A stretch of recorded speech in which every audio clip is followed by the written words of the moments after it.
govornik Vojlena Luka Worldwide, jedna prekrasna srpska džez pejačka, kompozitorka i tekstopisac, što je rodena Belgrađanka. Imeno kjerka nepoznatiji od srpski dramski pisatelj Dušan Kovačević. Ima završeno džez v Amsterdam i čist mi je da vi ja pristavam od blisku Lina Kovačević. Lina, dobri da Vojlena Luka Worldwide.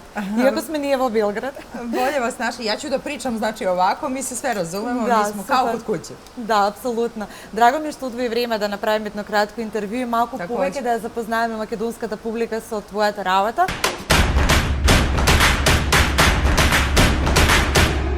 Stvarno je dobro pitanje, a čini mi se nekako da nas je to iskušenje koje nas je u stvari snašlo prošle godine iznenadilo je prvo nas starije, jel? Prvo smo mi morali da se naviknemo na činjenicu, a onda zaista smo negde usput morali njima da objašnjavamo i moj sistem je bio jedino neko ponavljanje, insistiranje i ponavljanje i neko umanjivanje situacije, znaš, da se ne pravi u njihovim očima da je to nešto strašno i veliko, nego dok ne prođe, dok ne prođe, dok ne prođe. Sad sam se već sebi samo i dojadila u tom smislu kad prođe, znaš.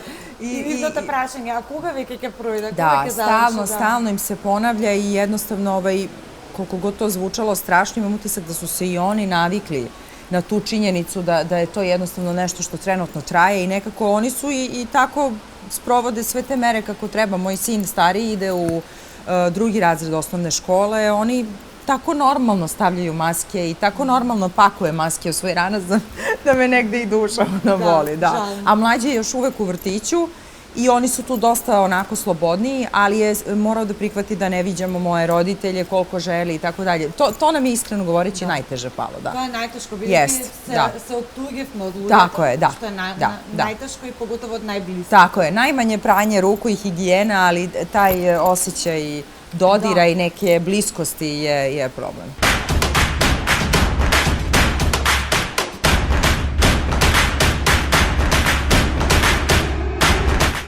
Moja priča je vrlo specifična zato što sam ja rasla u muzici. Krenula sam sa klasičnom muzikom. I negde me put navodio na to da ću se verovatno i baviti klasičnom muzikom i onda sam se negde u srednjoj školi zaljubila u džez. I to zahvaljujući mojoj profesorki klavira koja mi je dala kasetu Billa Evansa You Must Believe in Spring, najlepši njegov album, ili Moraš verovati u proleće, pogotovo proleće 2021. I tako da sam se stvarno zaljubila u džez i onda sam upisala konzervatorijum muzički u Amsterdamu gde smo zaista učili paralelno i pop i džez.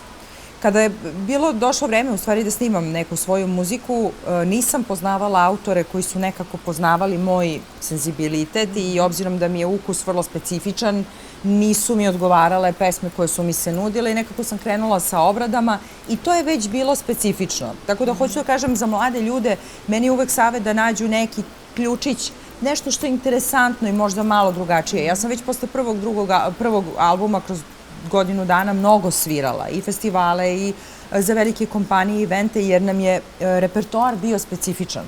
Sastavljen od poznatih pesama, domaćih, stranih.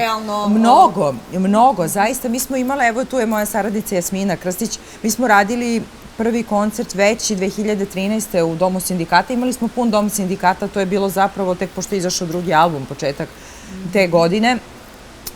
I to je negde ipak uspeh za tu vrstu muzike. Tako da hoću da kažem, negde mislim da je moja priča možda i neko ohrabrenje mladim ljudima koji počinju da se bave poslom da ako je nešto neobično, a ima u sebi neku sadržinu, što bi rekao Voja Arlica, ima mesa, onda ne može proći nezapaženo i ne može da ne nađe neki svoj put.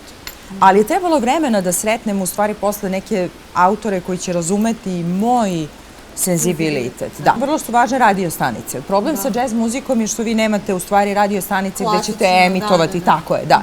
I meni se dogodilo da sam godinama pronalazila put tako što sam pronalazila autore koji znaju šta ljudi vole, ali to umeju da prilagode meni.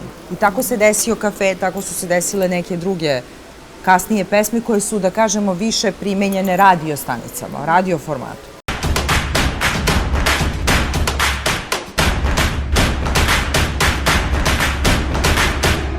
Jeste. Darko je verovatno najbolji muzičar koga sam ja srela i to stvarno mislim da i on zna da mislim, a srela sam mnogo dobrih muzičara, radila sam u inostranstvu s dobrim muzičarima, ali kod njega je specifično to što ume da provali nekako DNK artista s kojim radi, umetnika s kojim se sreće. To je fantastičan kvalitet za jednog producenta, da ume da radi sa osobom kao da prvi put radi svoj posao, ume da se prilagodi čoveku koji je naspram njega. To je velika stvar.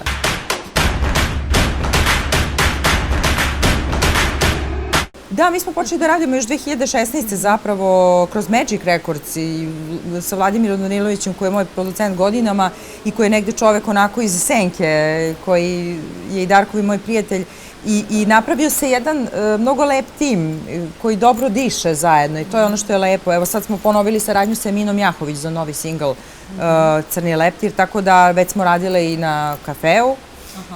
Tako da, mnogo je lepo kada sretnete ljude s kojima muzički dobro dišete i u principu se vrlo brzo razumemo i dogovorimo i ako nešto funkcioniše odmah, ako ne funkcioniše odmah idemo dalje i tražimo šta će da radi. Tako da, izuzetno je važno to da imate čoveka koji razume šta treba da bude krajnji proizvod.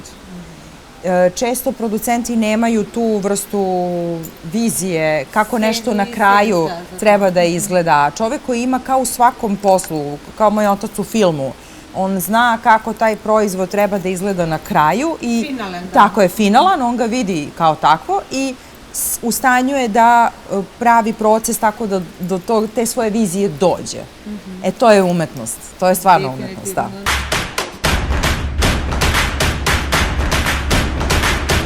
U suštini da, Emina i ja smo radile za kafe, ona je radila tekst, Darkova je muzika.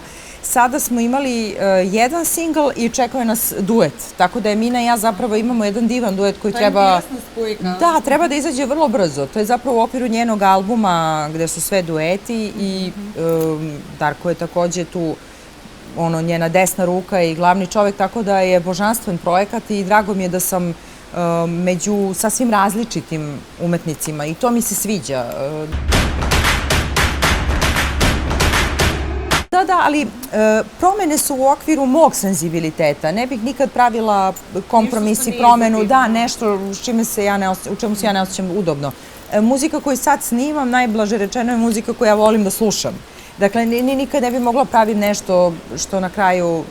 Čula sam od nekih umetnika kao muzika koju ja pravim, ja to nikad ne bih slušao. Ja to ne mogu da shvatim da neko izgovori. Pa nije logično. Da, jer onda kao daješ publici... Da, daješ publici znači nešto što radiš samo zarad... Da. Tako da mislim da je to najvažnije, valjda, da radimo nešto što nam je u krvi.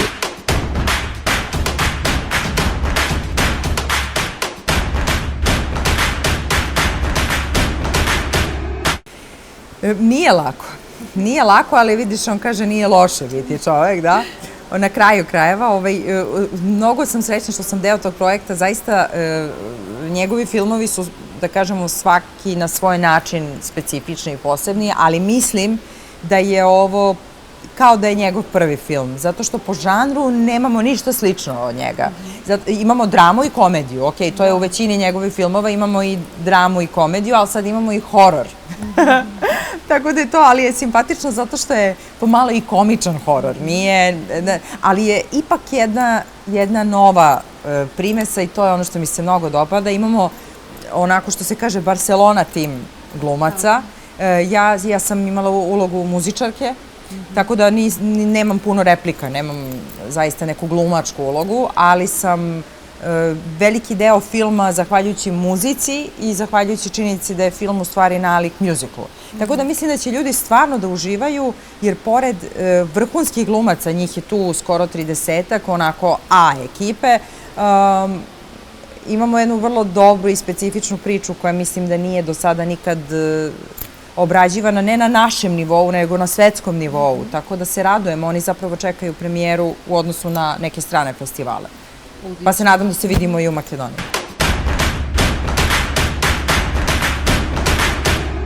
Pa u suštini, kad ste na početku nekog puta, onda i pomaže i odmaže. i fizički izgled je važan za ovaj posao u smislu te neke ljubavi sa kamerom, neka magija mora da postoji. Nije bitan fizički izgled da je čovek lep, već postoji ta hemija i neki magnetizam između kamere i osoba. Ja taj magnetizam volim da vidim na fotografiji, ne mojoj, nego ljudi čiji sam rad pratila od onih modela 90-ih pa do danas nekih muzičkih zvezda i to je nešto što je mnogo lepo i važno. Tako da u tom smislu je dobro za posao, da ta jedna hemija između, evo naš snimatelj Goran će to da potvrdi, je li tako? Postoji hemija. Mora da postoji hemija. Za prvi četak nima vturpat, definitivno, ako na prva mislim da. Postoji neka hemija koja valja za ovaj posao i važna je, ali sa druge strane treba vam malo više vremena da vas ljudi ozbiljno shvate i da čuju šta imate da kažete ako je nekakav paket koji je opšte prihvatljiv i kao lep i tako. Tako da vas ne shvataju površno. Eto to je. Ja sam rob trendova. Rob na trendova. Hoćete trikove, ali to je my secret weapon. Da, pa šalim se. U suštini već 10 godina stvarno sam imala prilike da radim sa izuzetnim brendovima, ne previše i to se trudim da nekako doziramo jer to nije moj primarni neki posao, da, ali s druge strane s mnogim kompanijama sam i muzički sarađivala i stvarno sam srećna zbog toga od domaćih do stranih velikih kompanija. Ali što se tiče neke, da kažem, možda nekih dnevnih rituala, ako pada kiša u Beogradu, kad padne kiša onda se uspavaš, onda volim crveni karmin. Crveni karmin volim u stvari uvek. Ali pogotovo jesen, zima, da, odmah se osjećam bolje. Ja volim onaj period 80-ih kada su se tapirale kose i kada se puno stavljalo onog čuvenog nekog laka za kosu i sve. Imam utisak da taj vamp neće izaći nikad nekako iz mode i kad ti je loš dan imaš neki vamp moment, eto to, crveni karmin, jaka, velika kosa, nešto ženu ume da podigne. Da, volim nakite i nekako privatno volim da nosim iste komade. Nisam ljubitelj nakita kao da ga kupujem na nivou garderobe. Volim komade koji me podsjećaju na nešto ili koji sam od nekog dobila ili koji sam sebi negde, sećam se, uzela. Vezujem se za njega na taj način i nekako mi postaje deo neke svakodnevnice. Mnogo volim marave. Mnogo mi je drago дека Елена Лука, значи жената која што е иницијатор на целиот овој проект, која што повеќе од 2 децени работи на македонскиот пазар и пошироко. Наскоро и во Србија ви подарува. Ја се многу захвалjujem. Се надевам дека Hvala puno, evo ovako da se zahvalim Eleni i da se nadam da ćemo se sresti u Skoplju, tako je, mnogo je lepo. Sviđa mi se što je kao print životinjski, malo ima kao tigar, znaš. Da. Habibi. Kao za u Dubaj. Ovo je fantastično, fantastično, da. Baš mi je drago da ti se sviđa. A kao, znaš, stavila je ovako, sad je to najveća moda. Pa to i jeste moj garderobe. Celo. Ti treba da se frli, a всъщност je to. Ne, realno, stvarno je to žensko prokletstvo da kupuješ novo i kroz godinu dana imaš osjećaj da možeš da zameniš i da ti treba drugo. To je nešto užasno kvarno u tom ženskom biću. Ali ja imam stvarno sreću da radim i sa profesionalnim stilistima i da često za potrebe snimanja iznajmljujem garderobu i onda nekako zasitim se nove garderobe i tuđe i vraćam i uzimam iznova i tako. Tako da imam jedan protok nekih novih ideja i to je lepo.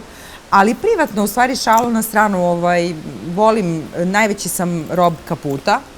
Meni je najveći poklon, da, kaputi i jakne, to je nešto čega nikad nemam dovoljno. Sve ostalo nekako je okej i u fazonu sam nekog minimalizma. I sad sve više volim odela, muška odela. Imam utisak da bi mogla da nosim kao Ana Oksa na San Remu već koje godine. Da, To je za mene, da. da, to je vrhunac stila za ženu i nekako im osjećaj da bi cijelo proleće sad mogla provedem u odelima i sad kad smo to rekli... I patike. I patike, jeste. I mislim da je to neka super moda koja se... To je super kombinacija. Jeste, da. I naravno marame. I marame kako detalj, da. A porodica, u suštini porodica, mada se oni ne mešaju, oni su onako istinski fanovi i vole koncerte. Moja porodica najviše, moj suprug najviše vole u stvari koncerte, jer vole uživo da čuju tu muziku koja naravno uvek zvuči drugačije uživo. Ali kad sam bila mlađa, onda su to bili roditelji. I od njihove kritike sam ozbiljno strepela. Da. A danas i oni su već nekako naviknuti na neki novi zvuk i vole ga. I to je ono što je lepo.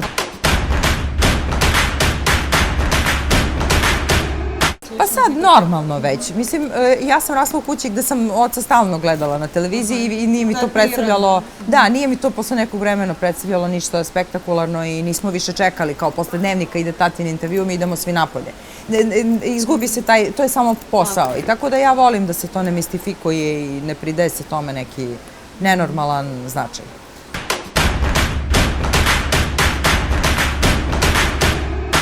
Amsterdam vam se uvuče pod kožu, ljudi su fantastično opušteni, atmosfera je daleko od neke nervoze i neke napetosti i onda imam osjećaj uvek kad sam na Šipolu, kad izađem sa aerodroma, imate osjećaj da ste nekako onako izdahnuli, da, i da ste prodisali i to je nešto neverovatno što vezujem za Holandiju i nikad sebi to zapravo nisam mogla do kraja da objasnim.